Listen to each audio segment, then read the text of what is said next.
Hello and welcome to the Oracle reading for the Aquarius new moon that happened on the 29th of January 2025. Ishala madoela di shinimaela, iana madoena madi shinimana. My name's Chloe. I work with card divination, astrology, and I channel multi-dimensional energies through my body. You just heard some light language. You're seeing some physical light language, and all of this brings in healing, attunement, and activation codes to the messages that are going to come through in this reading. Now, obviously, I'm recording this after the event, but what comes through in these readings serves you for the next 6 months in the Aquarius area of your chart, up until the Aquarius full moon. So you're not missing out on anything. In this reading, I'm going to sum up what came through in the collective 2-part series and the all 12 signs and a bit of the astrology. I'm going to condense it really quickly, and then we're going to read through these oracle cards, and channeled messages are going to come through at the same time. Now,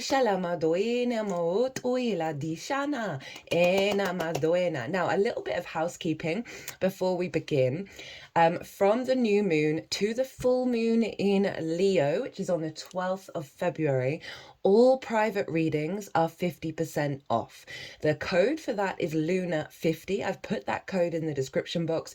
You can apply that at checkout via my website. If you want to pay by PayPal, just email me directly and we'll figure out the price.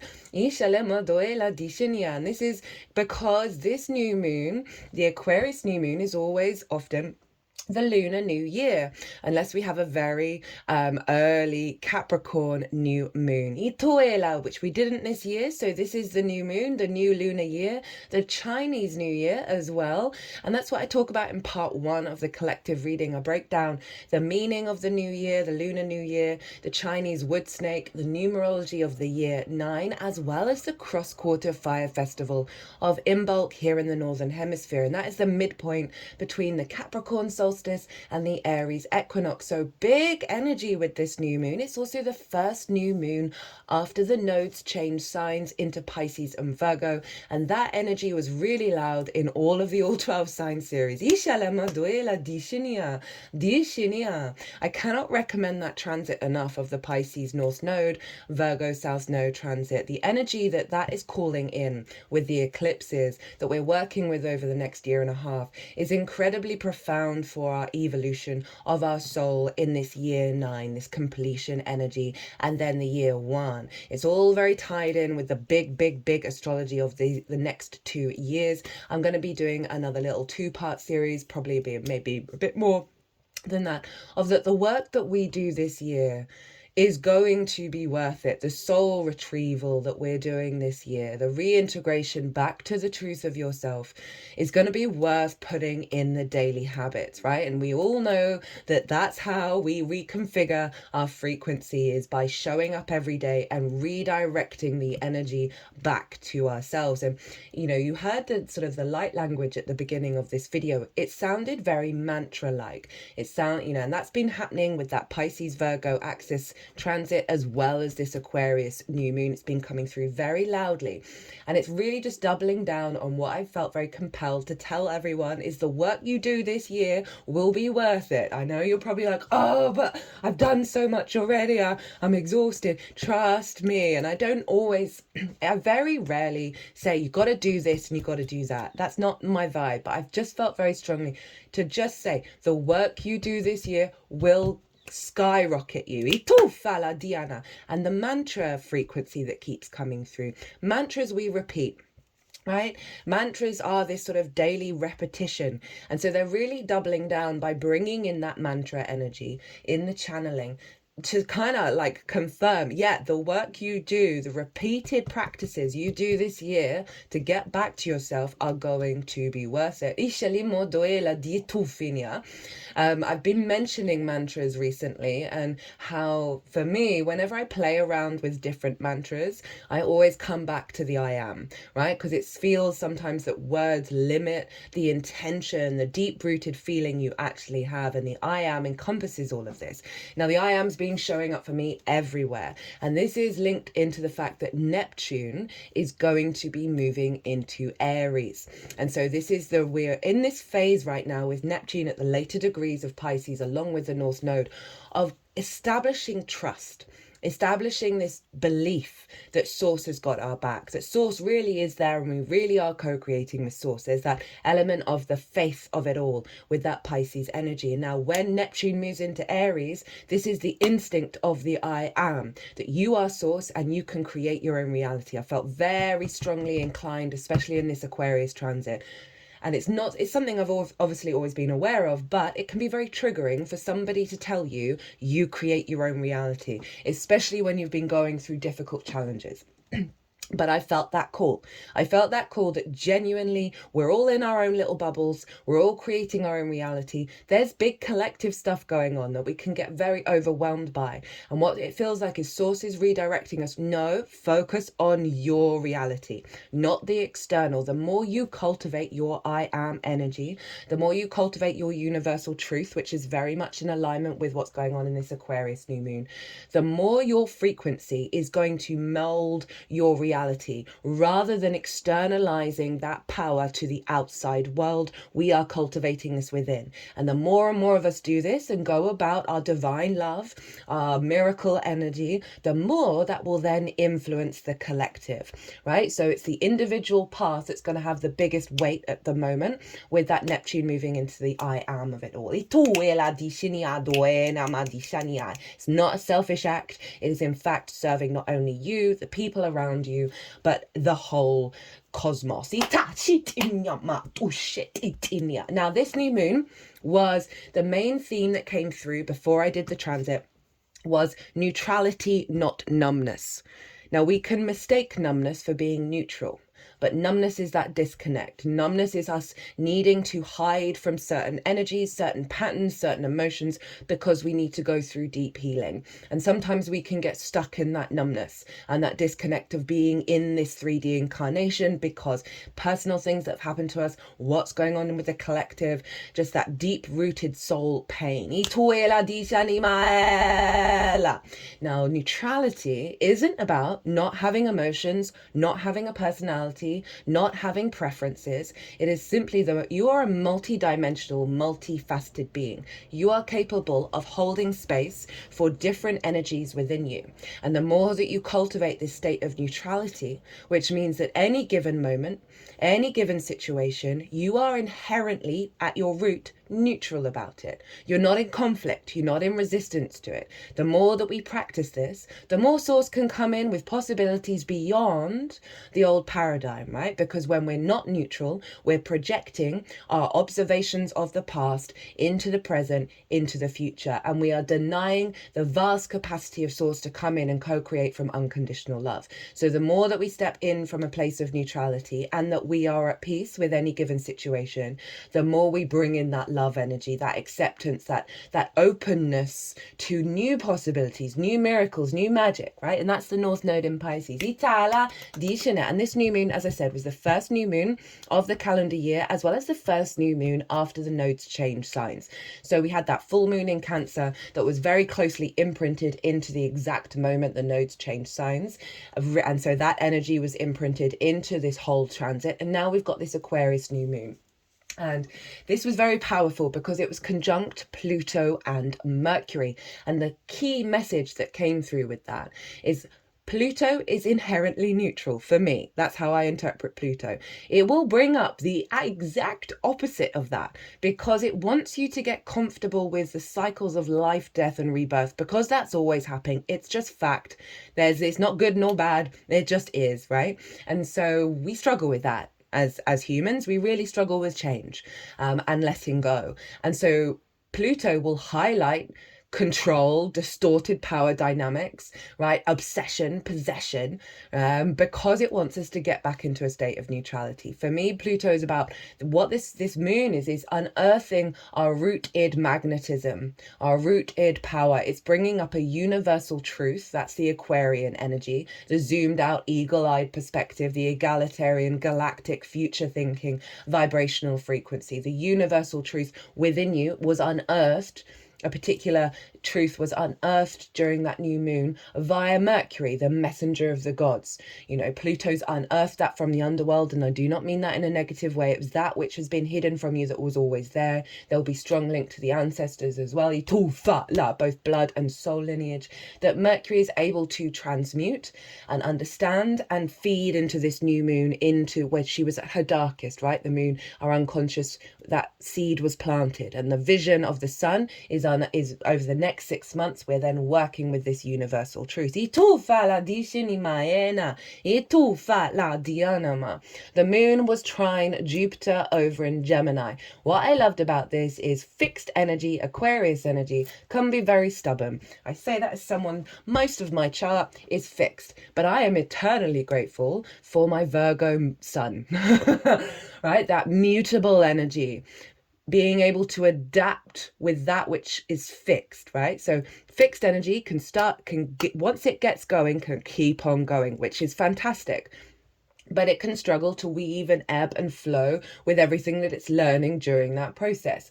But Gemini, also mutable. Jupiter there trining this moon. A trine is in fact an aspect of Jupiter. It brings things together in order to elevate, expand, bring faith, bring knowing, and with that knowing comes a deep-rooted confidence that brings in that abundant spirit, right? That feeling good, the opportunities and luck. Both air signs, so free-flowing energy, both yang, both air, but different modalities. So that fixed energy is got the support from Jupiter, our greater wisdom, our greater perspective, to adapt and change as we unfold. Now, Jupiter was still retrograde at the time of this moon. It will go direct on the 4th of February.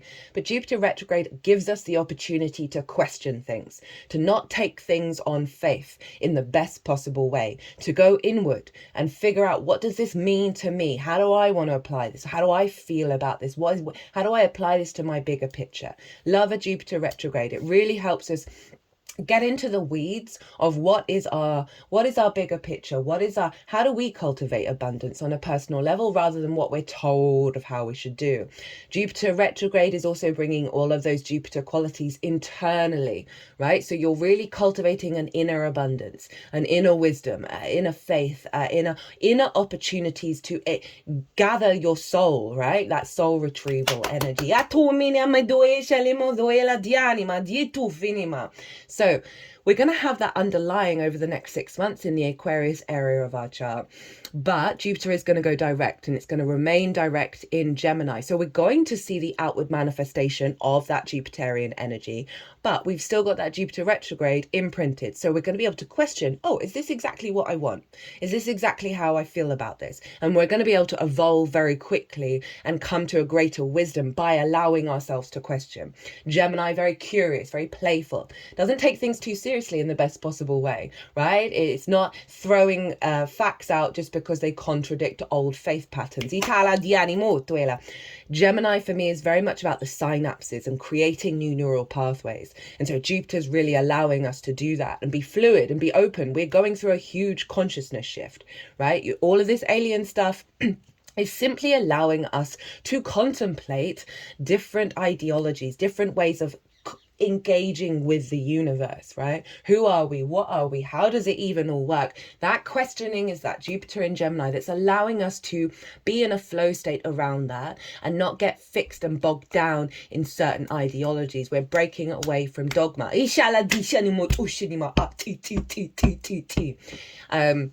So yeah, the big sort of two themes is neutrality. This is us cultivating this level of neutrality that doesn't deny our emotional body, but allows us to flow with it and be at peace with it and really savor and enjoy every moment. Pluto and therefore Mercury is bringing up this universal truth and infusing it into this new moon.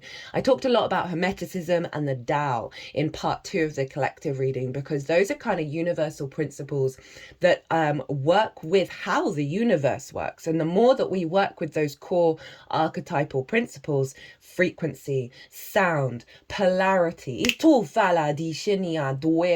flow of the water of the Tao. You know, Saturn, who rules Aquarius traditionally, which is what I work with, was in Pisces, which is why a lot of the Pisces energy was coming through in these readings, because the North Node is there. And so Saturn's making that magic real, that flow state real, that interconnectedness of being able to get out of the non-linear frequency, right, and apply that to our universal truths.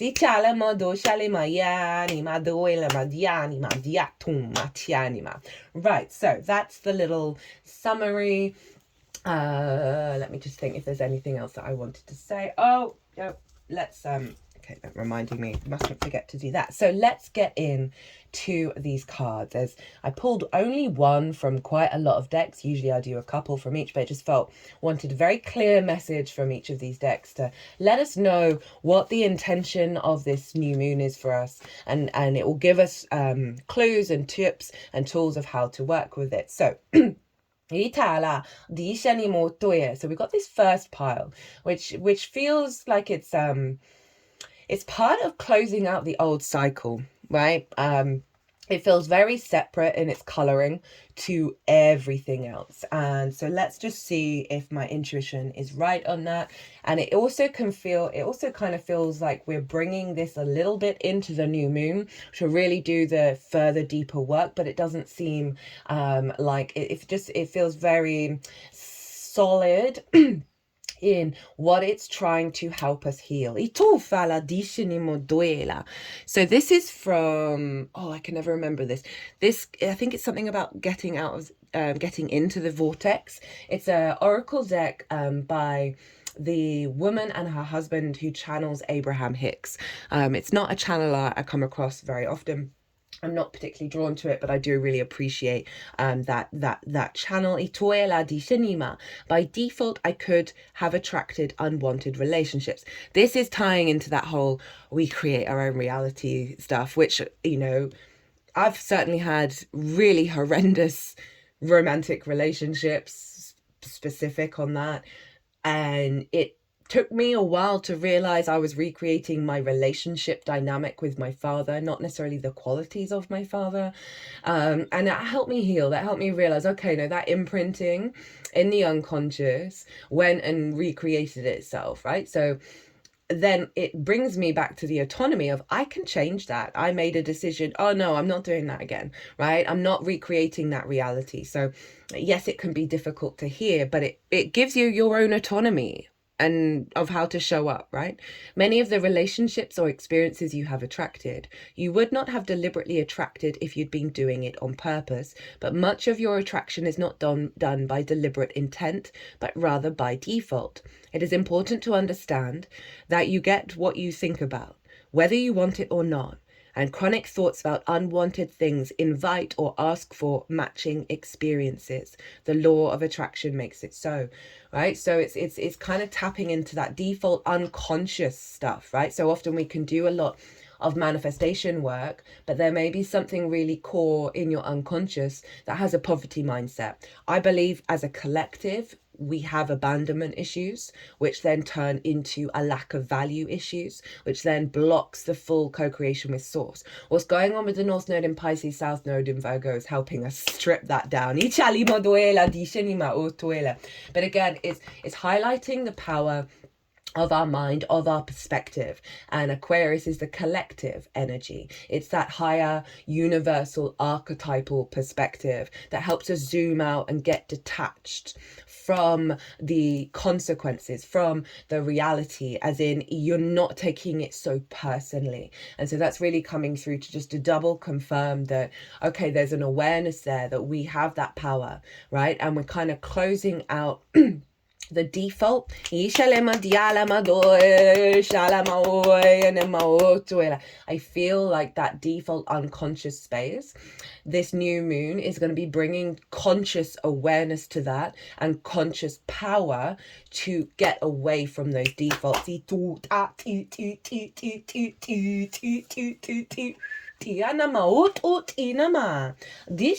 Next up, we have from the Gateway of Light Activation by Carl Gray. We in fact have the card that came up for the Virgo South Node. We have Inner Earth, Base Chakra, Strength and Security, laying foundations. The base chakra, also known as the root chakra, is found at the base of the spine and is the energy center that governs our connection to the physical world and all of its lessons. So we've got root here, we've got default energy, and I was saying how Pluto for me is the root id power, right? It's that deep primal urge energy that we are reconfiguring and implementing a sense of safety and security in this incarnation. That's the higher perspective that's coming in, that's helping us step up into this incarnation in a physical way. This card transports us to the energetic gateway that connects us to this planet and everything that we have learned during our many lifetimes here. We are being given a powerful opportunity to root down, to claim our right to be on the planet, to claim the truth that ultimately we are safe. In the image, there is a gateway below a giant tree. This realm is called the underworld. Lol. This is the spiritual realm visited by shamans journeying to collect energies, meet guardian beings, and reclaim parts of their power or the powers of others that have been left behind. I felt very called to say soul retrieval quite a lot, right? And that's that kind of galactic soul frequency, that the angelic realms, right? That zoomed out perspective of reclaiming that so we can feel grounded and stable and solid in this incarnation, despite what may be going on around us. Know if you're searching for parts of yourself, you have the opportunity to find them and build stable foundations. You have the right to feel grounded, safe, and secure. You are becoming fully aware of what you need in order to feel safe and fulfilled on planet Earth. Know that it is part of the divine plan for you to be incarnated upon this planet now. And although at times you may have felt unstable or that you have lost your way, you have been building up momentum to be where you are today. You are in a space where you can build powerful foundations. Saturn, who rules Aquarius, is all about foundations. It will come and knock down those foundations that do not serve you, which is why it can be a bit destabilizing. But inherently, Saturn wants you to commit to your legacy and be able to stand firm on this ground. Saturn's about making things solid. It's the last visible planet to the naked eye, right? Stand firmly in this incarnation. You are safe. You've got the foundations to build. Diana, dianima, it inima, or toena. You are in a space where you can build powerful foundations, a space where you can lay out exactly what you need, who you need to be, and what you need to do to flourish and grow. You have the opportunity to reclaim parts of yourself that you've buried deep within and reclaim gifts you've abandoned. Very in alignment to the transmission around Pluto and Mercury. If you're starting any projects or thinking about taking up something you've had on hold, now is the perfect time. The seeds you are planting are sending roots deep into the Mother Earth. You are held, you are supported. So yeah, these are definitely confirming that sort of awareness in the lead up to the new moon, right, of what's being implemented, as well as taking remnants of this sense of safety into the new experience, this awareness of the power of creating your own reality, right, through the mind, of those continuous thoughts. And I don't feel strongly that, we are carrying on that default. That just feels like a little ding. Okay, we're aware of what the defaults are now because we're standing strong in our foundations. We've been building this sense of safety that this new moon is then catapulting.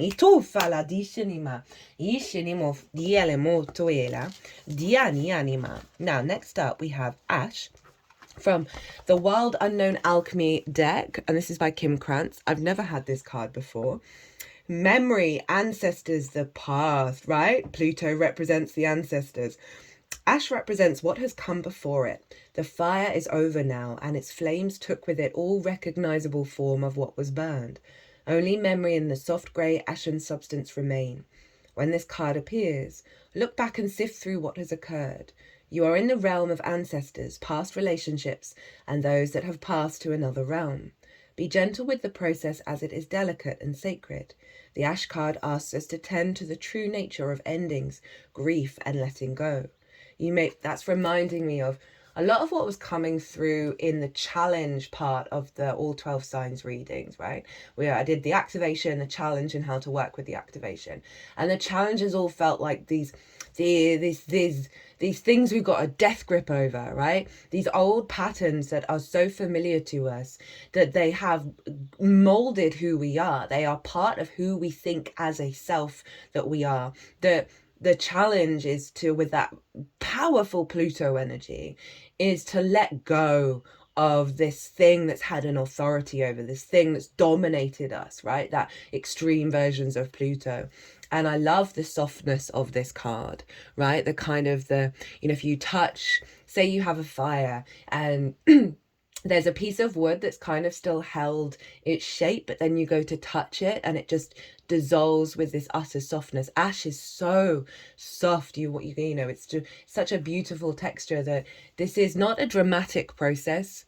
This is a dissolving. This is a crumbling that we're not having to push at. You may be asked to be present with others experiencing loss. When in doubt, be like ash. It is silken, light, and easily carried by the wind. That's all that air energy. Soften into the memories and into the tears. Eventually forgiveness follows and the heart travels a light. I very much felt this lightness of being with this transit.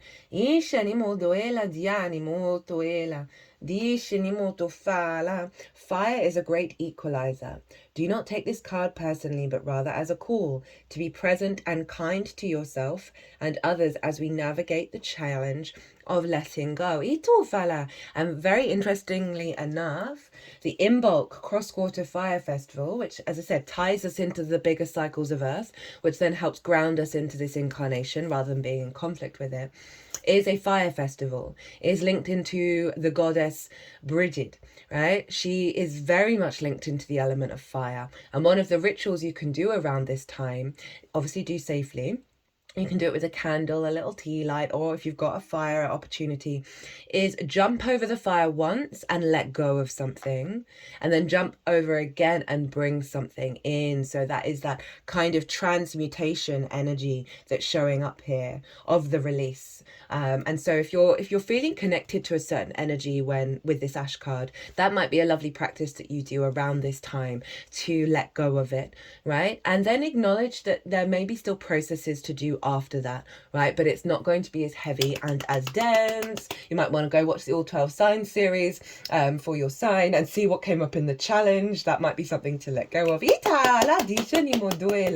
And this isn't, I'm not going to read this now, but I just want to point out, this candle, right, of jumping over this candle of the transformative nature. So we have a lovely little crystal here. We've got blue kyanite, and I have this bit of blue kyanite on the table, and it was actually given to me by an Aquarius rising.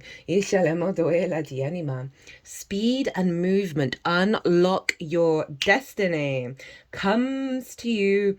And the angel of blue kyanite comes to you with a flash of insight. That's that Mercury-Pluto energy. The angel informs you that you need to keep moving forwards upon the path. Develop the intuition. Be prepared, though, as intuitive thought has speed. It comes instantly, then goes just as quickly. Blue kyanite allows you to communicate not only with other people and the environment, but with all aspects of yourself from the position of the higher self. Healing then occurs via this communication and also via the energetic response of blue kyanite to the physical bodies. It can clear pathways, so it's good to place between chakra centers to bring about a resonance. Blue kyanite also allows you to breathe. I've been getting a lot of breathwork stuff. I forgot. Oh, thank you. I wanted to bring that in, actually. I'm probably going to do another thing about this. Our working with the breath is inherently a mantra. Right, I was doing this last night of the I am. And the I, the active, is the in-breath. And the am, that quantum field, the great void energy of creation, source, is the out-breath. is the yin. Itoela di sheni moyala diani mo toela. So you don't even necessarily, with that intention, and I found I was doing it last night, I practiced with saying it in my head, the I am, while I was breathing. And then it became such a known understanding that I didn't even need to say it. That's simply by breathing in and then breathing out. Obviously doing that consciously is going to build on that. But now with every breath you take, you are embodying the I am and having that awareness. And obviously air sign breath work's really significant, especially for Gemini, because it really does help calm that sort of the freneticism of Gemini.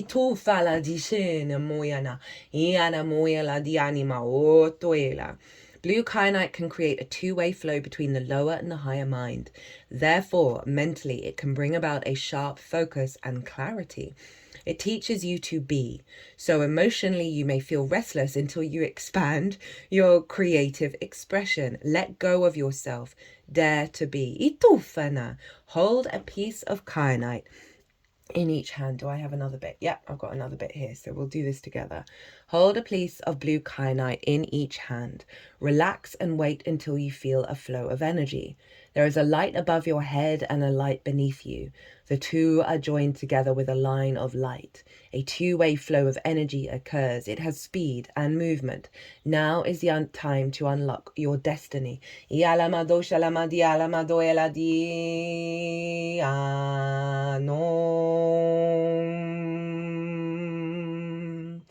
Ishana maona.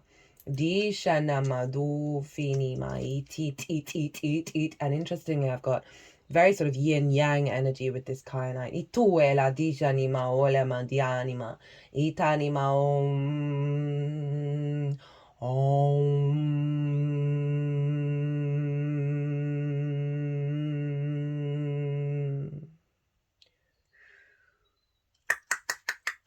Dishana moyana moy. Dishani moyani yana. Ina moyana ma onama inema. Inema dishani moyana madiana madoyela. Dishani modoyela madiale madoyela madianima. Ishani anum.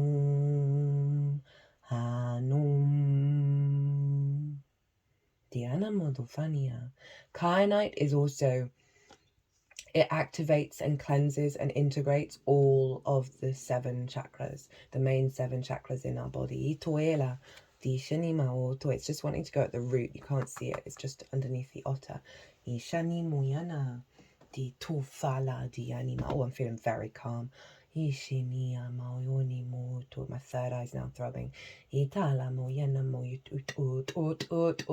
They open the heart space and they're doing some healing there.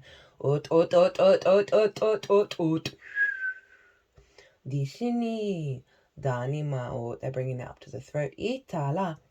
Doing some healing now.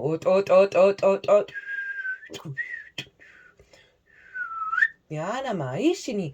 Atomina. They pulled that energy into the heart, then down to the root chakra, and now up to the higher crown, and pulling all of that energy down through the body. Itu fala nima niyama ti shinima.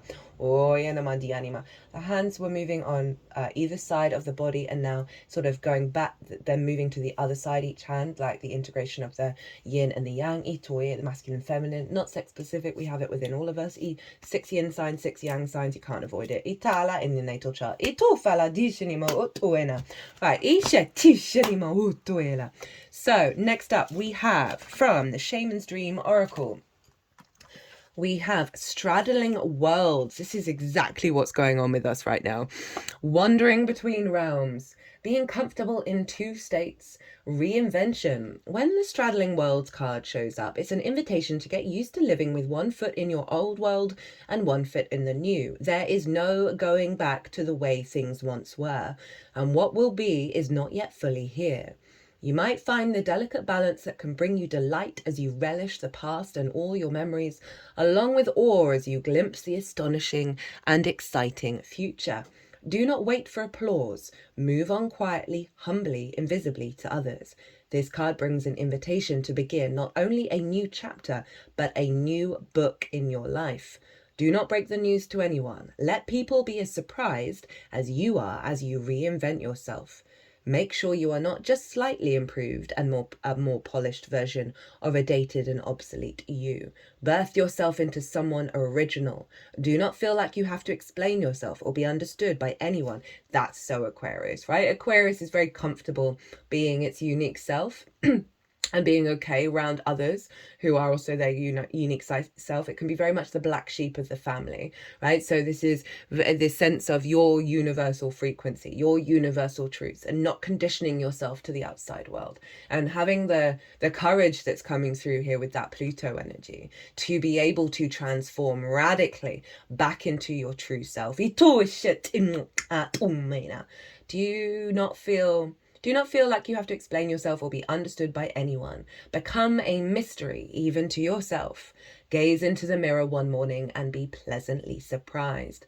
Straddling Worlds invites you to become a true wizard, not one who performs magic tricks, but one who has mastered the dance between the visible and invisible worlds, between the realms of form and formlessness. You are the birther of new ideas, of original and sustainable ways of being in the world. I love that with the Aquarian, the air energy, right? This new perspective.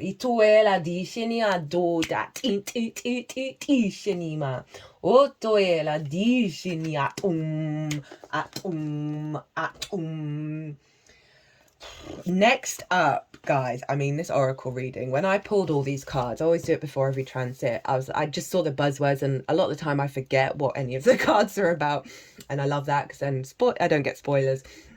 And just the frequency of this has given me so much energy. We have the Age of Light. You've been training for this for lifetimes, and this is from Work Your Like Oracle by Rebecca Campbell. Mystics and sages throughout the ages have predicted this period in history, and you decided to incarnate in the middle of it. There is no mistake that you are supposed to be here at this time of great change. And that's linked into this grounding, right? Of we are here in this 3D. We signed up for this. We signed up for this. I know that we don't want to hear it, but we did. And we're here to bring this high vibrational light into the 3D and make it solid, make it real, create from source. If you ever feel unprepared or daunted by the path that is calling you, know this. You've been training for this for lifetimes. You're way more than the days that have breathed through you in this life. You're also all of the lifetimes that came before. All of these experiences have polished your soul into the most magnificent expression that is your authentic self. Your soul has many facets. Imagine a fingerprint. Your soul is 1,000,000 times more intricate than that. If you put together all of the fingerprints of all of the people you have been, you would not even get close to fathoming how much of a unique masterpiece you are. You came in with a clear soul plan. You came in with wisdom beyond your years. This is the part of you that longs to be seen. This is the part of you that is ready to step forward, that is ready to emerge. This is not the lifetime to stay hidden, but to step forth, be seen, and rise. I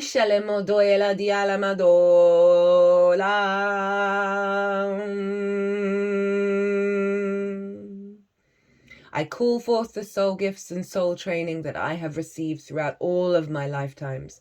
I am ready to embody them all now without hesitation and without fear. I have been training for this for lifetimes.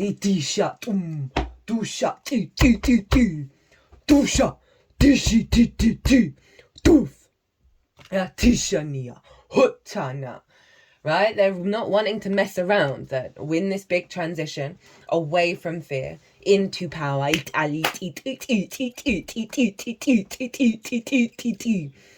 They're really wanting you to know this is the North Node in Pisces, trusting in the magic, trusting in source, the miracles, the non-linear way in which our lives show up, in the way that you learn, in the way that you understand yourself, in the way that things unfold, in the way that you're piecing together your soul, the soul retrieval, the jigsaw pieces. Trust in it. Trust in your power to do this without controlling, without planning or worrying or freaking out. It will come to you in divine timing. Trust that everything that you do is part of your intuitive body and the unfolding of that, right? That you have this deep within you. This is what's coming to the surface. This confidence, this awareness, this power. Itu in the best possible way. Iti shalama dishinia. Nitana du fala. So the energy that I'm channeling now, I was told, however long ago, the vocals have only been going on just over a year. That predominantly I channel 3 energies, a masculine, feminine, and a neutral energy. And the one that just came through is about earth manifestation and protection. And I love how that came through with this card, because it's letting us know, 1, we're protected, and 2, we are manifesting this frequency. This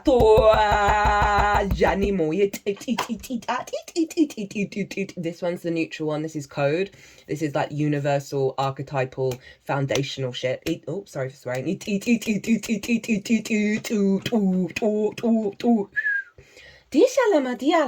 is the feminine. This is about attunement and healing.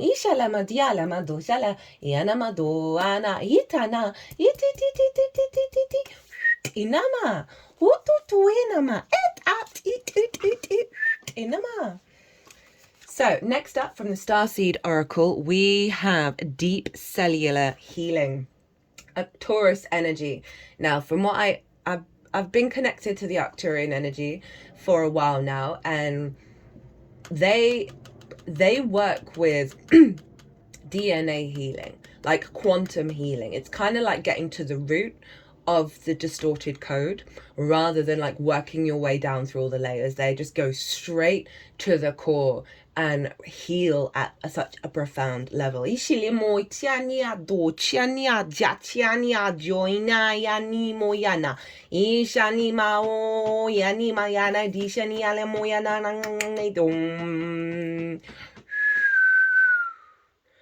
eye's throbbing again, but in like a warm, fluffy way.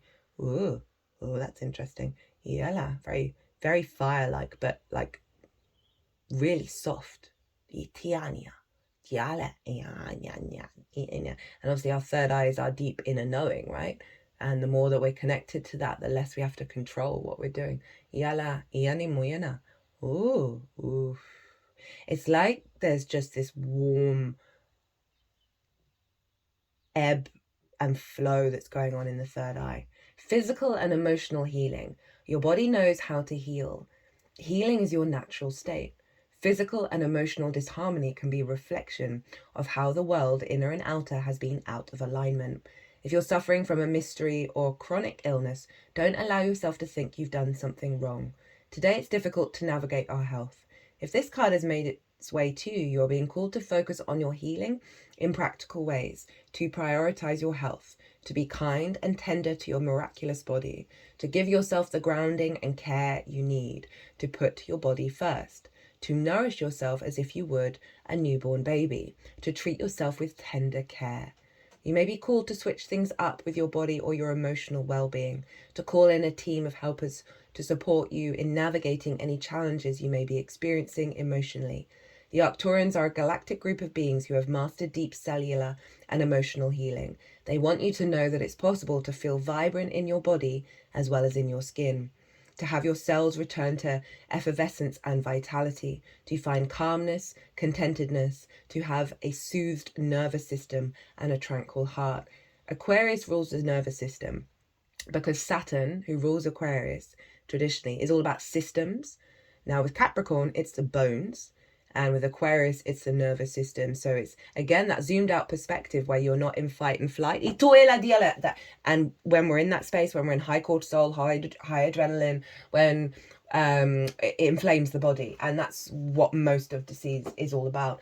Don't recommend. My recommendations to you, do try and not eat 3 hours before you go to sleep. Because then your body's acting in digestive mode, which drains all your energy.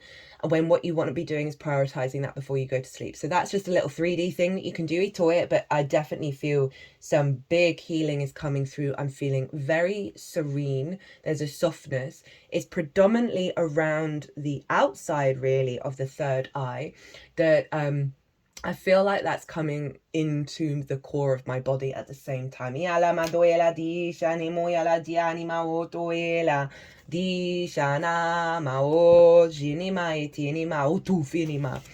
next up, interestingly enough, we got DNA, right? On top of that cellular healing, on top of the age of light, on top of straddling two worlds, that our DNA is being upgraded. And these obviously look like snakes, right?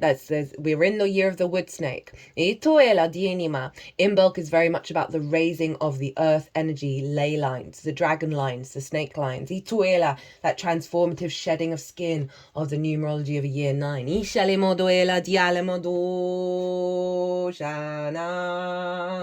Conscious evolution. The human DNA uses the phi ratio to form the wave that spins out of genetic codes.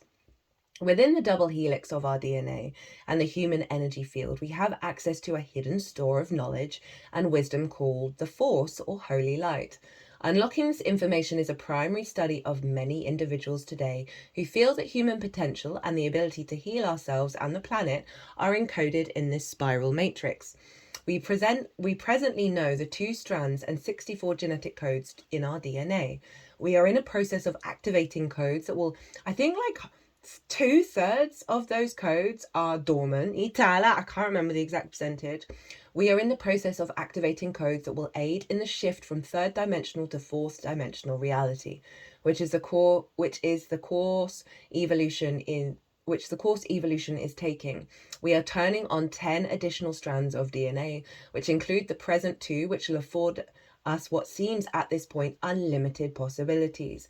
The emotions of love and compassion influence the harmonics of the heart and speed these changes in our DNA.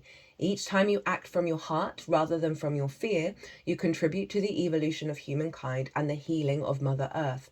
Open your heart to the reality that love is the answer.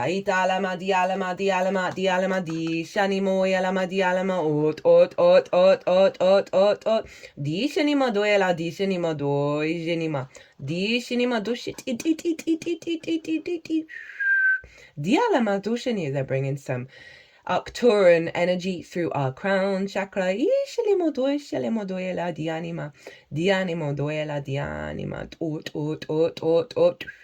They're now at the heart space. I don't know if you can see this. Oh yeah, you can.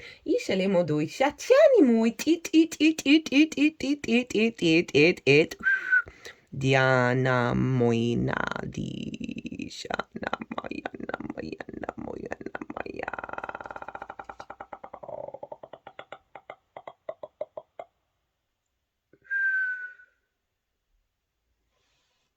Dachana. That sound you just heard at the end, and I only just remembered this because it's only just started coming through in the channeling, is I used to make that sound all the time as a kid, and I don't think I ever heard anybody else do the same. Probably is. But from my conscious awareness, and it's one of those things that is letting you know about the interconnectedness of your whole life, right? We're all channelers, we're all psychic, we're all intuitive, we're all healers, we're all shamans. That is the role of our species, right? That's our power. And we just all do it in our own unique way. So it's like that reference is taking us back to this past, this awareness that you had all this code within you, right? From the beginning. It's always there. And that's going back to the age of light that you've been training for lifetimes. If it hasn't shown up yet, don't be in fear. Don't be impatient of the activations. That's something I've had to work through. I've been doing the movements for nearly 4 years, and the vocals for a year. And it's only very recently that I'm starting to get more clear understanding of what's happening, right? Clear like English in my head, or a strong awareness. And I've had to let go of the sort of frustration of, oh, why has it not happened now?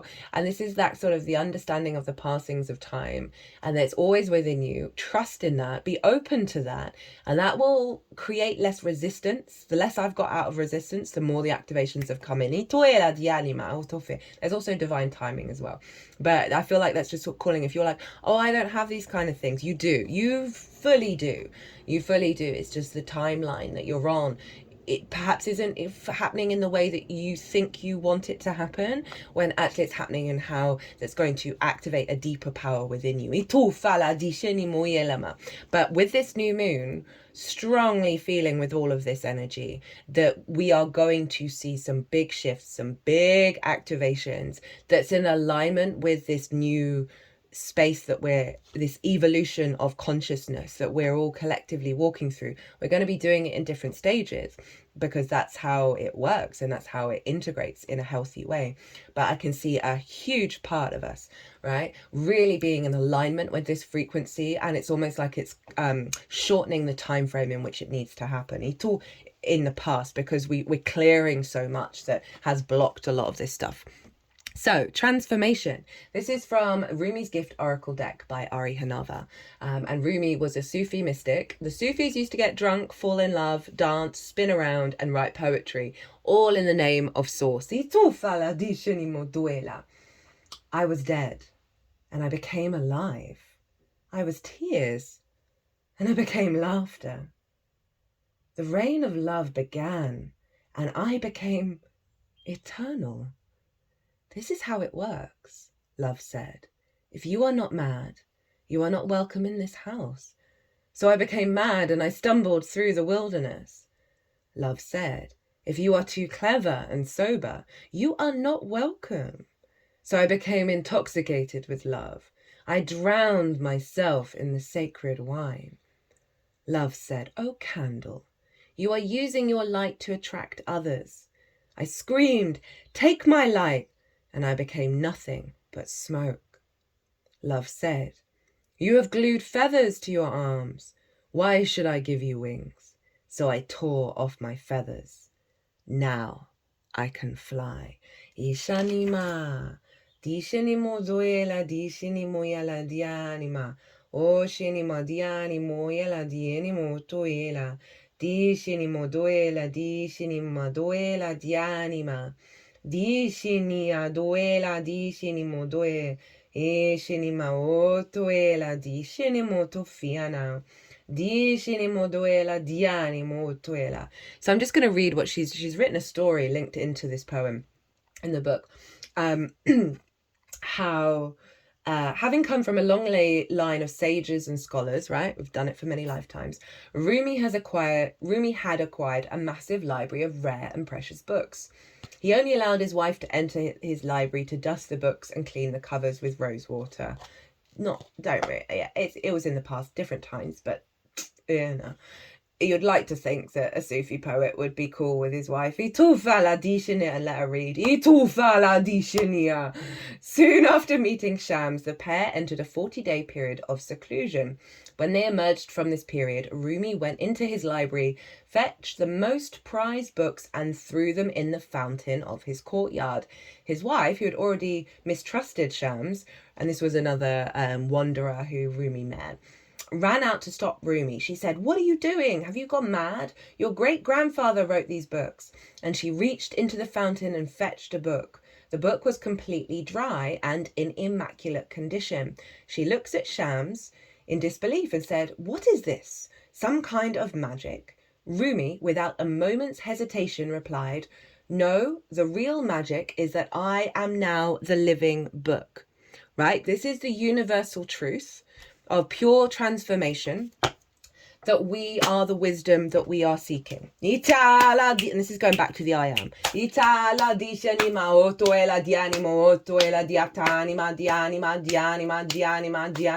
We're no longer externalizing. We're cultivating this internally. la dianima. And with that, it's like we're just in this constant flow of transformation, which is the ebb and flow of the universe. And we're at peace with it. We're solid, we're grounded, but we are always shifting, we're always changing. But there's this universal truth of love, right? Of this activation of our divine light that is constantly at play in this ever-changing fractal universe.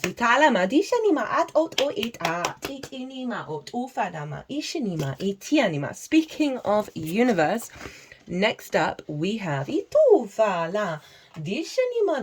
is from the Lemurian Star Child Oracle. We have the universe card. Metatron, wholeness, commune with all life, macroism. So seems very like as within, so without. Freedom. Metatron shows me everything is in divine order. I receive a universal guidance and love. Metatron lets you see from a higher altitude to show that each being is supported even if they feel small or limited in their human skin. Light codes, energies, and geometrics are received by letting go of the magnetic mind, which with its polarized consciousness. Miraculous opportunities are able to manifest by opening up to this divine support. Can you see your true nature as a child of the universe? Before you ever had a human body, you were a comet of light, a galaxy, a solar system. The universe is alive with many beings. The many evolutionary stages that you went through might include crystals, birds, sea creatures, and mammals until you decided to incarnate as a human. Do you feel limited with your direct environment, your biological family, your friends, your colleagues? An angelic presence comes forward to show you much more, to show you the ultimate, unlimited nature of your existence. We, your family of light, present to you today by the name of Metatron. If you perceive Metatron from a human perspective, then you might define this presence in a certain way. Do you see one being, several, male or female? We ask that to remain neutral, lol, and to connect to your multidimensional mind, lol, because it is this ascension that allows you to truly receive your cosmic family. Do you feel short on linear time, space, or resources? To make a deeper connection with your multidimensional mind, we ask you to use your imagination. You have done this many times in Lemuria, and now we ask you to go there again. There is a story about a psychic in Lemuria, a true shaman who could see into the future. We ask you to put yourself in his skin, to imagine that you are this being who has great powers of manifestation. You are in a temple of the sun to make a great prayer of abundance. You see the future that will become the history of the earth, but each time you see a war, each time you see violence, you pray deeply for its healing. For each old energy that has completed its journey on the old earth, you facilitate its dissolution by bringing it up to the sun, where it is brought back to its pristine state. Can you feel the power of your multidimensional mind, Lemurian star child? Use it with great integrity and flow, and you can reach many stars by communicating telepathically with many beings. Your guides will be with you, even if you don't feel their power yet. The presence of the universe will have a great influence on your life. Allow us to share sacred geometry with you now.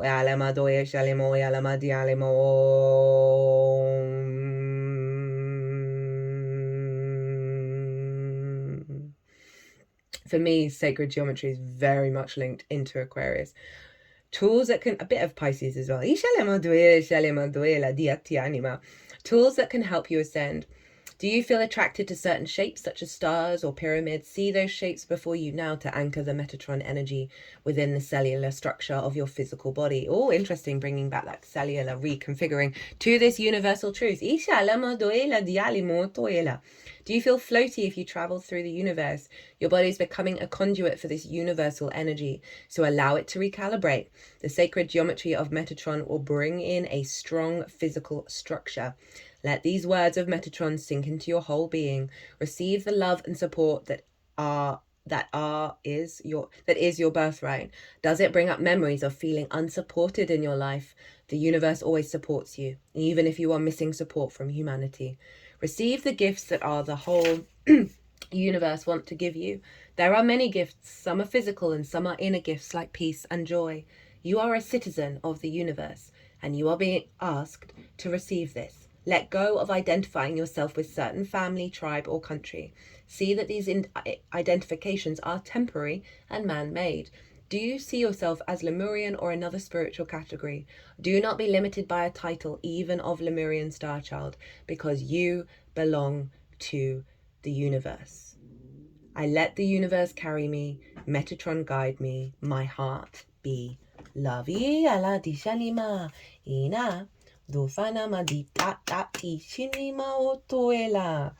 next up, we actually have New Moon. Promise. This is from the Earth Magic Oracle. Gazing at the silver of the new moon, smiling down upon them, the couple embraces each other, welcoming the promise of their love. The fading sun drapes the clouds and the waters with its tinge of luminescence, as the crescent opens its arms to the nearby planet Venus, named after the Roman goddess of love. This is a time for manifestation, beginnings and renewal, with the promise that our desires will come to fruition. Here, Grandmother Moon initiates another lunar cycle, moving from darkness to fullness and back again over approximately 1 month.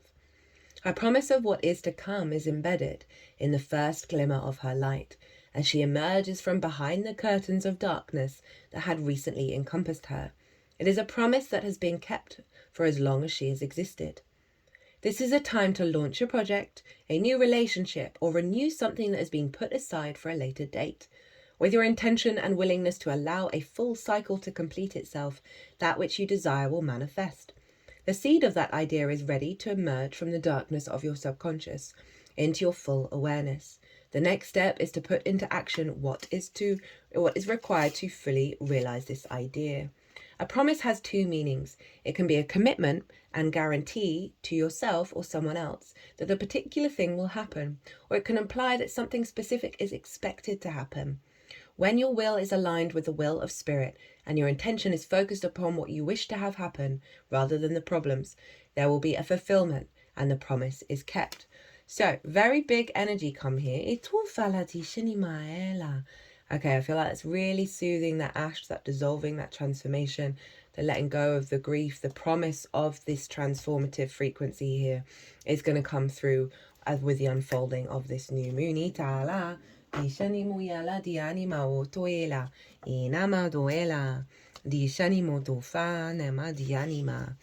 And then we have the first card from the Keepers of the Light Oracle. We've got Archangel Michael, trusting heaven. You are safe. Angels, stand close. Surrender your concerns and allow a miracle to occur. Archangel Michael is one of the 4 major archangels of the Abrahamic religions. His twin flame is faith. He is loved all over the world because he is the patron saint of protection. He wields a bright sword of light to help us detach from dramas, challenges, or fears. His name means he who is like God, and his fiery presence helps us awaken our leadership skills and reminds us that we have the capacity to connect with heaven. If challenges are present in your life, call on Michael to bring his sword of light to energetically disconnect you from what is no longer serving you. Your angel team is with you now. You are not in this alone. You may be feeling sensitive or overwhelmed, but your angels are inviting you to take a step back so that they can come in and share their light of miracles. You may feel that your prayers aren't heard, but that doubt blocks solutions from entering your life. Know that Archangel Michael and his legion of angels are here to help clear anything that's not serving you so that you can allow the miracles of change that you deserve. And it's interesting that this new card, the new moon card, wanted to do some healing work with the ash, right? Releasing of that process of letting go. Then following up, the angels are coming in and clearing the path, right? So we can bring in this clarity.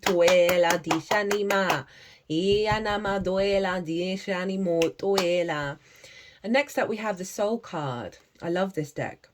It has no book. It is interpretive by itself. And this very much feels like what came through at the beginning of the transmission around the breath, around the yin and the yang, right? Of the integration of polarity, right? Of the integration of self with our higher self, with our universal truth, of our masculine and feminine energies, not sex specific, with source and self. Itoela di anima o toela. Right? And there's such a free-flowing energy coming down from the heavens through our crown chakra, from the, looks like it's around about the star solar plexus, right? Itufala di anima, flowing over this integration of the divine light being. Ituela di shinima etienima. We've got a lot of green here representing the heart, lots of blues and purples, right? The throat chakra and the third eye, that deeper universal truth through the third eye that we are then able to perceive and communicate and embody as this moon unfolds. Dialama, dialama, o janam.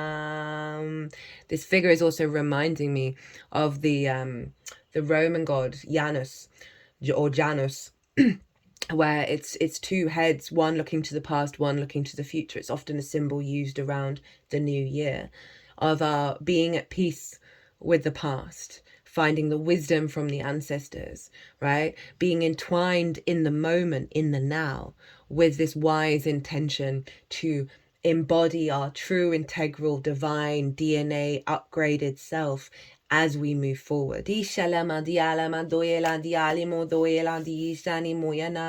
again, that breath, that in and out, right? The yin, the yang, the bridge that creates with heaven. And when I say heaven, I just mean, you know what I mean. I'm just so wary of saying those words. They hold so much trauma, yeah, because we're not escaping to heaven. We're bringing it here on this planet. And then we have integration from Sacred Geometry Activation Oracle deck. The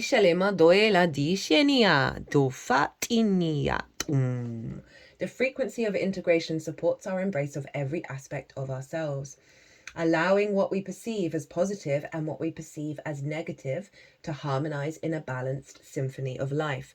The Sri Yantra is an ancient symbol that literally means sacred instrument. For me, that I've got it here on this ring. Are we focused? There we go. And it's the yin yang. It's the elemental symbols, right? That fold onto each other. It is the blending of that polarity, toil, and the unification of it, which is very funny because I actually forgot to pull this card and I only pulled it later on in the transit, and they placed it over this integration card, and I'd forgotten that this was Sri Yantra. I hadn't even looked at it, to be honest. And so that's a really beautiful synchronicity of we genuinely are integrating to that state of neutrality. It's not denying the feminine and masculine. It's not denying those aspects, but it's coming from this state of neutrality, of not forcing the yang, not forcing the yin, and seeing when we are in that neutral state, what comes forth, rather than trying to control our intuitive embodiment. It is formed by 9 interlocking triangles that form 43 smaller triangles in a grid that represents the entire cosmos. This complicated and precise geometry is thought to hold and create powerful energetic patterns, and has been used for thousands of years as a tool for meditation and devotion. The Sri Yantra also symbolizes the union between the divine masculine and the divine feminine. I have not had this card before. It's a new deck of mine, so I didn't know they were going to go and say that. So that's cool. Where the upward triangles represent the male, Shiva, energies, and the downward triangles, Shakti, energies, the central point, Bindu, represents the junction between the physical universe and the source. The dark blues refer to the vast and deep universe as the origin from which everything springs into being. The yellows and golds refer to our inner power and the way we express ourselves on this earth in a physical body. Red is the color associated with the first chakra, the root chakra over here, the physical plane, and everything form-based. The light blue triangles represent the balance between the masculine and the feminine. And the swirling circles in the background are the other dimensions and star systems beyond this earth that are at our origin. The energy of integration supports our journey through the dualistic reality in which we continuously search for union and completion, both within and without. Its frequency reminds us of our manifested world and can only be when every aspect has its opposite as well. That's the honouring of polarity.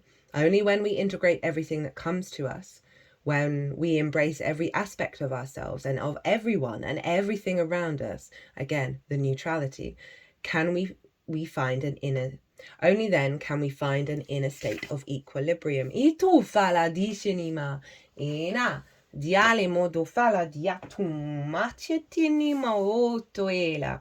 Now we have the otter from the World Unknown Animal Spirit Oracle. Ishelimo doela dianima. And this is the water energy, so it's a yin downward triangle. Itoela dianima.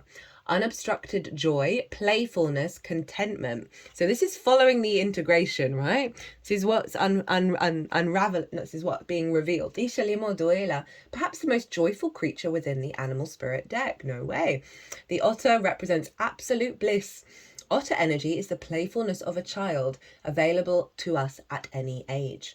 And this comes from that neutrality. You'll find more energy, more excitement, more joy, more bliss comes from that neutrality. It's wild. And I say this as I've been putting this into practice, been pretty hardcore with myself. And there's that sense that you think that you're just going to be disconnected, right? You're not going to care. You're not going to feel anything. It's the exact opposite. It's wild. They have a giddiness and a reverence for life itself without the presence of doubt, worry, or skepticism. Imagine yourself with a little more otter energy. What would life look like? What would it take to bring you there?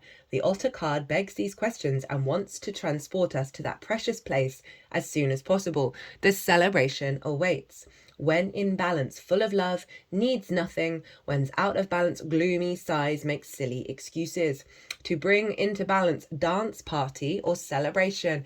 Pause the video, do a little or just do it now. I'm going to do a little wiggle, little shake, little woohoo! Yeah, we're doing it. We're doing it. Let's get into this experience. I nearly swore. I'm British. This is what happens. Ito fala di de. F yeah. Woohoo! Lol. Ishalama dishini alamado shinia dishini atatatinima. Very happy Buddha vibes. Ito fala dianima.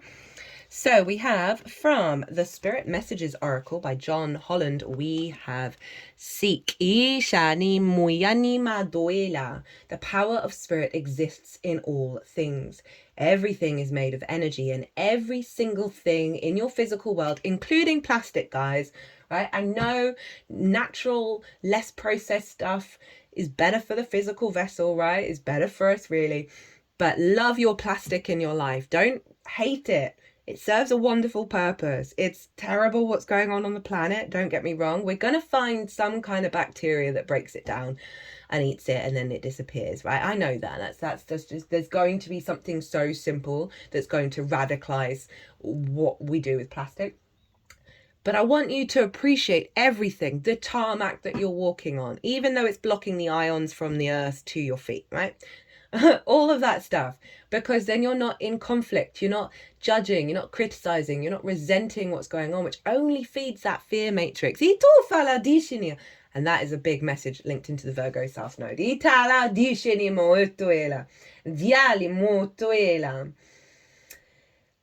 Everything is made of energy, and every single thing in your physical world contains a fragment of spirit, including you. We are all one with spirit and will always be connected to one another.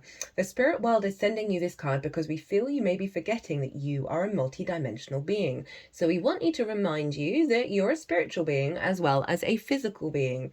Now is the time to stop seeing everything on a limited physical level. That's the Virgo South Node. We're getting out of this dominating frequency of the materialistic, finite, linear time, materialistic reality that we live in. And to seek out the spiritual in all things. Hello, North Node in Pisces. Learn to see from your heart and soul. Seek out the spiritual beauty in all things, as well as in the people around you. If you're having difficulty understanding someone, try to look beyond what you're seeing in front of you. Layer upon layer of life's issues may be disguising the goodness that's inside that person, making him or her seem mean, resentful, or spiteful. Equally, some individuals may appear aloof or distant, which is a form of protective armor, often due to past hurts. It may be hard at first, but know that a divine spirit exists within those people. Pray that the goodness in you honors the goodness in them, and that the goodness in them honors the goodness with you. It's reminding me, I've referenced this a couple of times recently. There's a channeler called Erin Lyons, apologies. And I tapped into her energy a couple of weeks ago, and she was saying she's got this mantra in the morning of saying, well, I'm so excited and curious of how Source is going to show up today. And she means that in every single moment with every single person. So that's that kind of connecting to that higher heart energy as we move through the world. And we all know that love is the answer, right? Love, everything stems from love or the lack thereof, right? And so the more we step into that true unconditional love energy of Source, the more we then see that show up. But we've got a lot of wounds, right? Of those defense mechanisms that this card just referenced, and that may be referencing something within you, right? And where there's bringing in a frequency around that healing, that integration, that's allowing us, without the jaded energy, remember the childlike energy that came through, which one was it? I think it was in the integration card, that that innocence of not holding on all the old grudges, all the old observations in how you engage moving forwards. And often that means that your love is able to come through where you may have put up the barrier around that because of wounds and pains and all of that. We're getting a zoomed out perspective that's allowing us to step out of the subjective personal wounds, one, without denying them or suppressing them. Suppressing that stuff does not help, but just this deeper dissolving, this deeper integration of awareness of that higher perspective that isn't denying that there's a part of you that still feels like that, but it's not the majority in the same way. Nectar, the medicine, the elixir, the garden. In Hindu mythology, there is a miraculous substance known as Amrit, or nectar, that contains the infinite healing power. Shiva's come up a lot, and Shiva drinks the poison of the earth and turns it into nectar. And Shiva is the destroyer. Shiva is very much like a death energy, Pluto energy, right? Things need to be destroyed in order for the cycle of rebirth to be started again. This golden nectar or sacred elixir is the drink of immortality, and it's like its sister substance, Soma, is known to activate subtle, intelligent forces that ease the mind, body, and spirit. We just talked about that. Through Though esoteric, these images lead us to the central energy of this archetype, the sweet, potent, heavenly essence that lubricates our spirit back to life. The Nectar card calls us to identify and relish in places, practices, people, and activities that regenerate and heal. Medicine is needed, and it comes in subtle form that you may be overlooking. Seek the most sensuous, fragrant flower in the garden you have forgotten. Don't underestimate this remedy. It is said when someone has activated this substance within, it is reflected in their shimmering eyes. When light, glowing, relaxed, subtle illumination. When dark, fixation on fixing. Aggressive approach to healing. Again, this feels very South Node in Virgo. And releasing that, right? Sense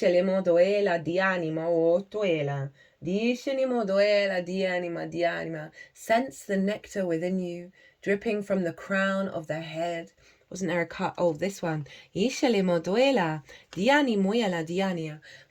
from the crown of the head and soothing the brain, letting it drip down the spine like sweet honey. Interesting, it references the spine. Spine, very karmic. We hold a lot of trauma there, and it happens to be ruled by Leo, which will be the full moon. So next up we have from the, I think this is Oracle of the Radiant Sun. We have number 9, right? Year 9, Discovery, Mercury in Sagittarius. So this is activating our instincts, right? That fire energy of Sagittarius.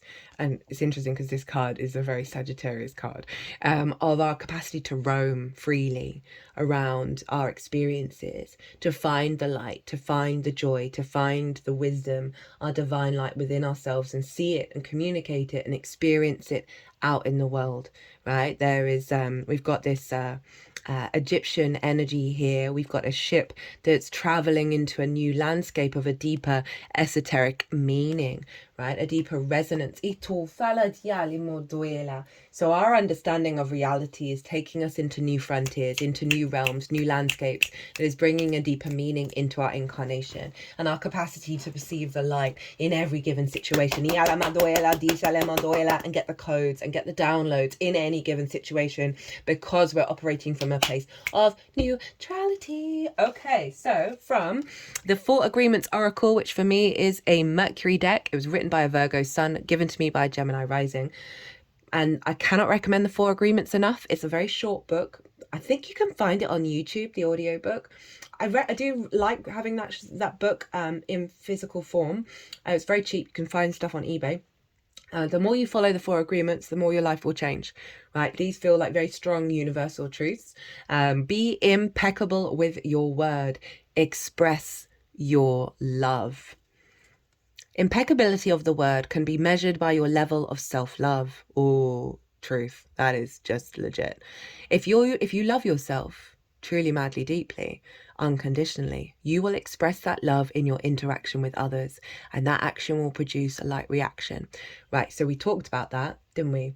Of embodying that childlike innocence where we're not holding on to those wounds around love, right? And how we express it in our truest universal truth.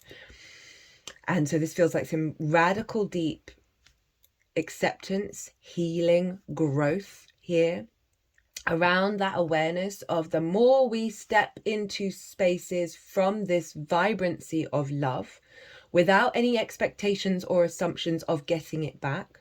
It's simply radiating from us, right? So there may be certain wounds that may be produced when you do this, to sort of let you know, okay, I need to get the Arcturians in. I need to do some deep healing on a DNA level, on a cellular level, around this core wound, this defense mechanism that I have around fully embodying love. But I do feel that those scenarios, if they do come up, they're predominantly going to be situations where you aren't receiving that love back, but you aren't bothered. It is not affecting how you then continue showing your love. And it's always very, very useful to have those experiences to let you know you've done the work, you've done the healing, you're more yourself now. You're not that old version of what you might think you are, if you don't get those examples of being put in a triggering situation that would have really hurt you before, but now you're like, okay, cool, you do you. I'm still going to do me, and I'm still doing love. Right, we have immerse yourself. This is the Healing Waters Oracle, and I'm using this because Saturn is in Pisces, the ruler of Aquarius. We're bringing that. So I've talked about the North Node in Pisces so much. Venus was there as well with Neptune, right? The moon's in Pisces now. That Venusian energy, so she's exalted in Pisces. That was still imprinted into this moon. So we've got big higher love influencing, and that would have influenced Saturn and therefore influenced this moon of this. The universal truth is love. Training, learning, new hobbies, passions. Immerse yourself. Follow your desire to study and learn. Dive into what fascinates you. Immerse yourself in the topic that captivates you the most.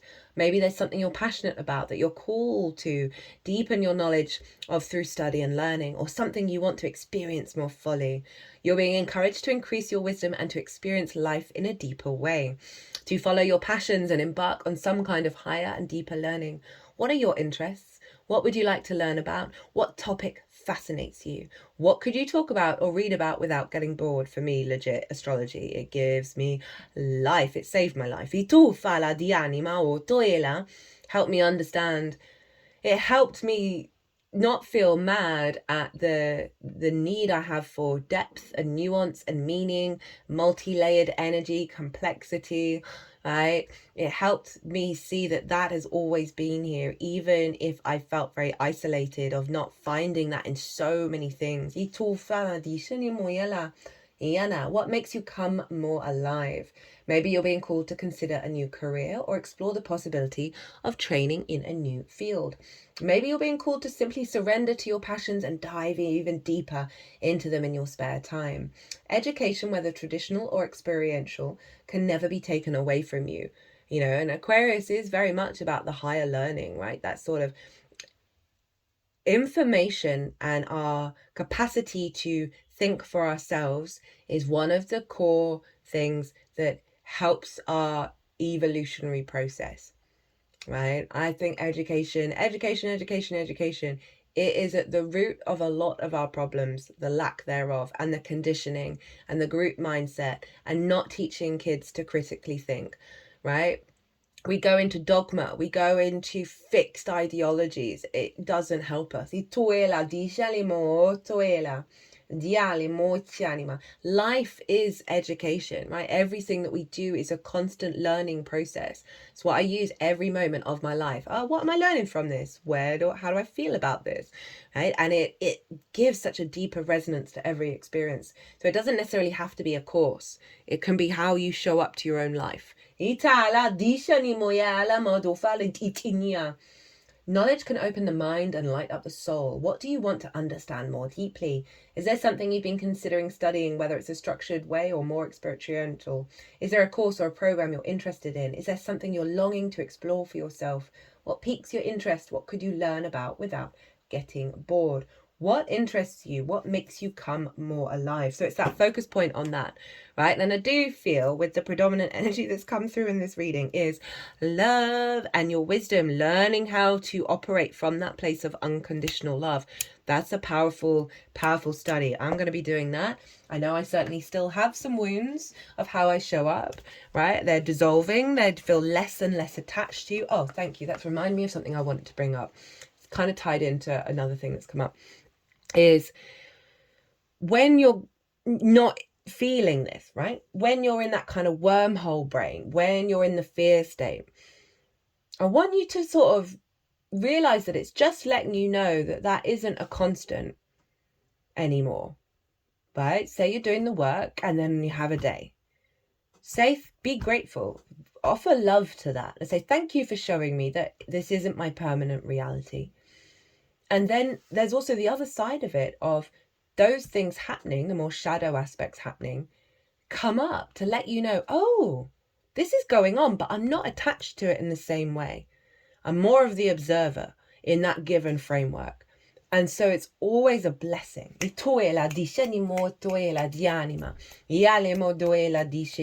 it feels like that's part of the practice of, there will be experiences that come up that are going to highlight what we've let go of, what we've moved past.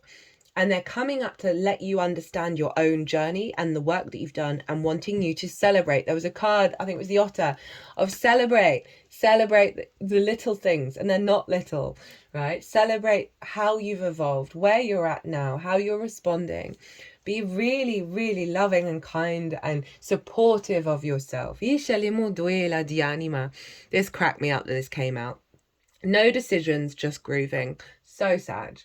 I know this is Aquarius, but it feels that this is what's the Aquarius energy is helping activate, is more of that freedom, and we're bringing in the kind of follow the good vibes that Sag can have, right? So they sextile each other, so there's an alignment there. Stop making life harder than it actually is. You don't need to tell your heart to beat, it just does. And there's a more important job than anything that your chattering mind does. So this is the support from Sag, saying, hey, Aquarius, chill out. Chill out with that mind and the overthinking, right? Let it digest, let it rest, so then when it does activate, it brings in a clarity of mind, right, that you can then put into your instincts and your flow state, rather than the worry that we're not in utopia yet.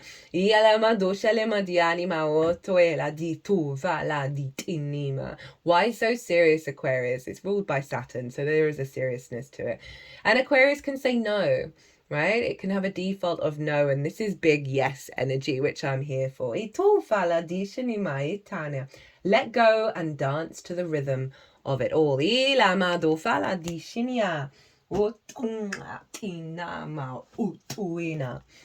Final card, and we have magic from the What We've Forgotten Oracle by Amy Miranda. We're going through that portal. We're activating that magic. The old ways path of magic. Magic is the non-ordinary reality of energy. It is my words lately, something's going on. I'm being recalibrated, but I do appear to be a little more unable to say words that I've been able to say for many years. It is interaction directly with the divine. I'm going to start again. Magic is the non-ordinary reality of energy. It is interaction directly with the divine. It is the merging of worlds. Shut up. Straddling and now merging. You are standing at the intersection of your energetic field, and you are the one directing the traffic, deciding what direction the energy is going to go and flow. This is the practice of magic, as within, so without. The ancient Egyptians didn't separate religion and magic. Life was built around the belief that written images and words, when combined with action and ritual, had the capacity to influence the world. The belief was that this was done through a divine creative force known as Heka, or magical power. The practice of magic is a collaboration with energy itself. Try this simple practice. When you wake up, imagine you're sending a signal that you're getting your day started from your energy to source itself. This is a sign that you're in a world, that you're in the world and you're ready for messages from source. Notice what may pass through in this practice of being a human antenna, being a human antenna of energy. That is the universal truth. So our frequency, our truth, is creating our reality, guys. Oh, that's fascinating. So I was going to do a bit of bibliomancy with this book, and I've opened up at the Hindu deities, and here is Shiva. Shiva was the destroyer, yet he was also a merciful judge. He sided with demons and outcasts and had invincible weapons such as the terrible third eye trident, sword, and thunderbolts. At each cycle of the universe, Shiva opened his eye and danced. Oh, that's why. Destroying everything in his sight. Interestingly, I was getting that third eye stuff. First, it was throbbing, right? Not in a bad way, but it wasn't the warm, like, pulsating fire ebb that I felt. And this is that destroying of the limiting unconscious beliefs that has governed how we move through the world.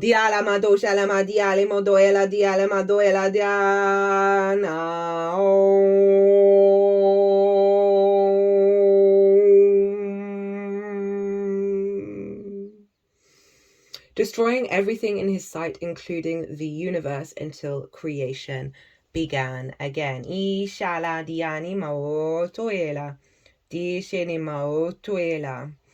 Okay, diali molto finia, diceni molto ela, Dinah, dicenia. I opened it again, and I've got the Fleur de Lis, which is, did not know it came from Egypt to Mesopotamia, 900 BCE.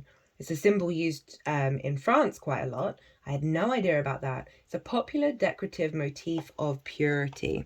So this shape, itoela diceni moyala, diceni modoela, diceni modofala, diala modoela, diceni modofale, diani modoela, diceni modoela, diceni modoela, diceni modoela, dirama. Sorry, I'm just scanning it while they're channeling.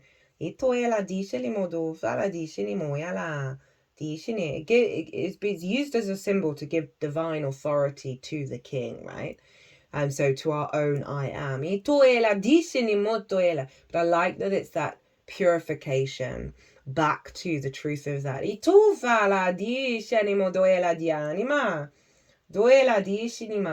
Okay, long before the iris became associated with the French kings, because it's based on the flower, the iris, it was considered a symbol of power by the ancient Egyptians, who placed an image of the iris on the brow of a sphinx. Diala and the scepters of their kings. Itoela dianima, diisheni modoela. The flower iris got its name from the Greek goddess Iris, the goddess of the rainbow light body, the rainbow ray, the integration of our chakras, that high, clear, the bridge between heaven and earth, that high, clear vibrational frequency of this light refracted being that we are on this incarnation, and the purity of that. I was told by a channeler that I should be working with the rainbow ray, right? Of drawing it in from the stars, through the crown, down to my feet, to the earth, and then drawing that energy back up through the body as an act of cleansing and purification of the channeling that I do and the energy that I have. The bridge between heaven and earth, mortality and immortality. Iris was a messenger on Mount Olympus, but she also led mortal souls to the Elysian fields.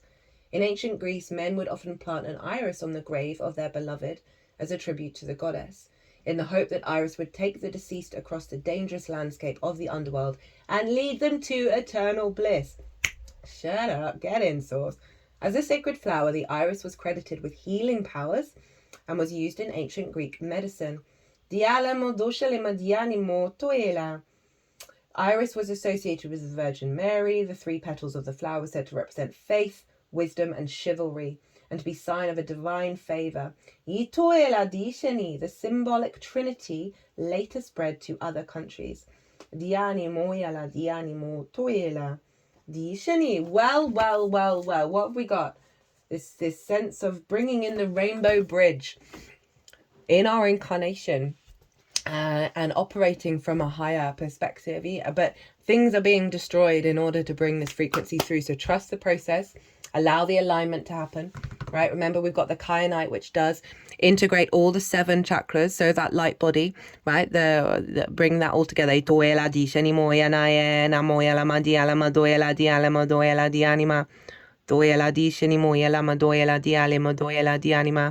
Dinah nima oi enama dishenima yalam. Ooh. That fell by my feet, which was so appropriate. Oh, they've now taken it to the crown. They're taking it to the ground and up to the heart. Itu fala dialemo up to the throat. Ita third eye, crown again. Ita alema doela. They're weaving it like a DNA strand, the 2 DNA strands over my body. They're now circling at the top of the crown. Yanama.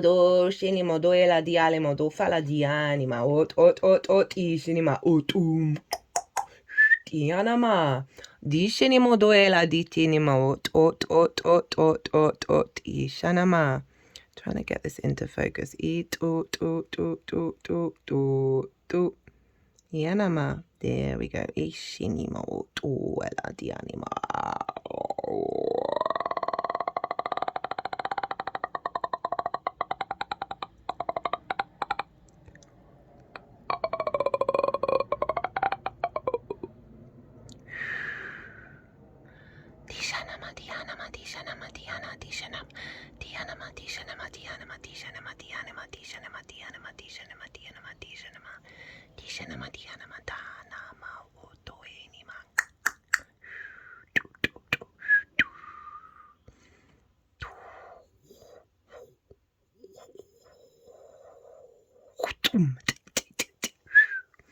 Well, my loves, I'm going to leave it there. I hope this resonated. I hope you enjoyed this reading. As always, it's an honor and a privilege to read for you. Leave me a comment. Did you feel anything with any of that? Are you resonating with any of it? I'd love to hear from you. Don't forget there's 50% off all personal readings up until the basically midnight on the 12th of February, which is the Leo full moon. So yeah, that's all available for you all. Did that because it's the Lunar New Year. Wanted to give back. Be good to yourselves. Be good to those around you. Safe travels. And be well until we meet again.